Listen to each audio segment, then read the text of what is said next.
Hello, this is Dattaji, and I am preaching the spiritual knowledge of Sri Dattaswami. Dear devotees, one day a devotee asked Swami that I like to study more about my profession. At the same time, I am much worried about studying the spiritual knowledge since I am nearing the old age. Then Swami replied like this: you can study both alternatively. If you are engaged in the study of one type of knowledge only continuously, you will be bored. Change is required for the mind, which has inherent curved nature. Therefore, one need not take up the spiritual knowledge in the old age only, and similarly, one need not be confined to the worldly knowledge before the old age. One should have the involvement in both types of knowledge from the beginning, so that the alternating involvement of mind satisfies its own nature. Even if you are interested in one type of knowledge only as your real goal, the other type of knowledge is necessary for a change at least. If you understand this requirement, you will appreciate God for creating these worldly affairs and various branches of knowledge related to these affairs. The spiritual knowledge and the effort in the spiritual path require the worldly knowledge and involvement in its affairs as a change. The hot is created as a change in eating the sweet. Day and night, summer and winter, sorrow and happiness, are the twins showing the nature of the taste of mind of everyone, including God. In fact, God created this world for self-enjoyment or entertainment, as said in the Veda.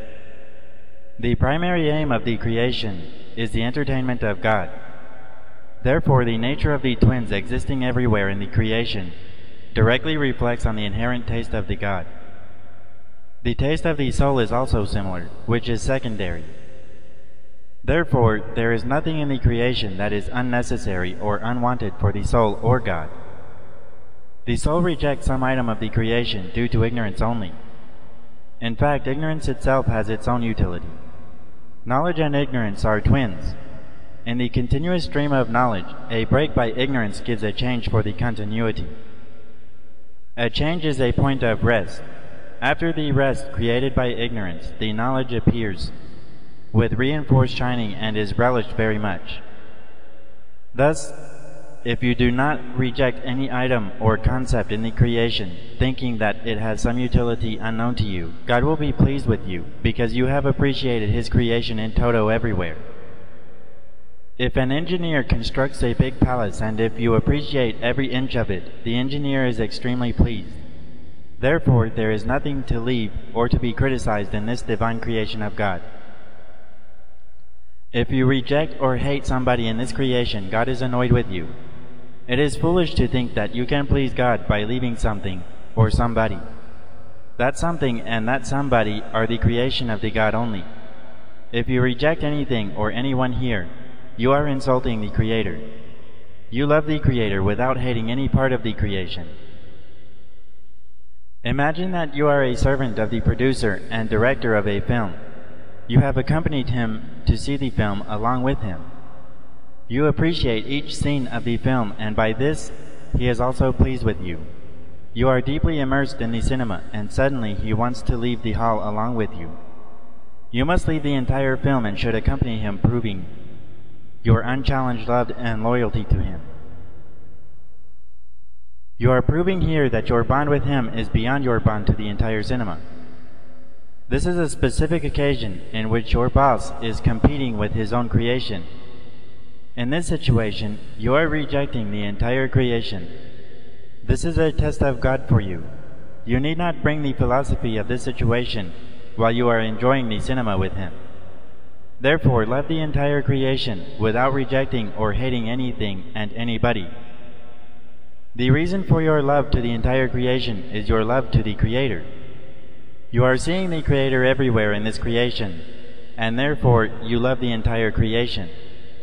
You love the creation not for the sake of yourself, but once the Creator enters into the competition, you are rejecting everything and everybody for the sake of the Lord to prove that He is the highest for you, as said in the Veda. It is in this context that Jesus told that unless one hates everything and everybody, one cannot become the disciple of God.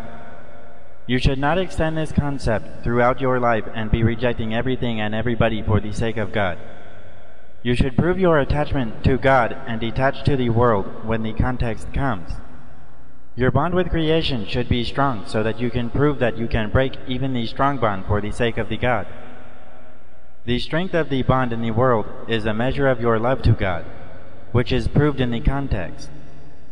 The strength of your bond to any item of the world should be just averted to God. The strong bond remains as such, and you have to simply replace the object of the bond. Therefore, the strong bond is appreciable. Bilhana was so much immersed in the love of his darling that he was unable to sense even the feeling that his leg touched a sage during his walk. The sage became very angry and shouted to curse him. But Bilhana asked the sage that how the sage immersed in the God could sense the touch of his leg, while the same was not felt by him. The sage appreciated the strength of the bond of Bilhana, and realized that the same strength was not in his bond to God. The sage preached about the eternal beauty of Lord Krishna and replaced his darling by Lord Krishna. In the case of Bilhana, the same strong bond continued for God also, and he got salvation. Therefore, whatever may be the object of the world, if your bond is intensified with it, there is nothing wrong. If you simply replace the object by God, you will be blessed by God. Hence, do not mock the people having strong worldly bonds. A time may come and they may replace the objects of their bonds by God. In such case, they will reach God faster than you. A person is running well in the opposite direction. You are just walking in the right direction. If that person is turned to the right direction by the guidance of some guide, he will cross you in no time.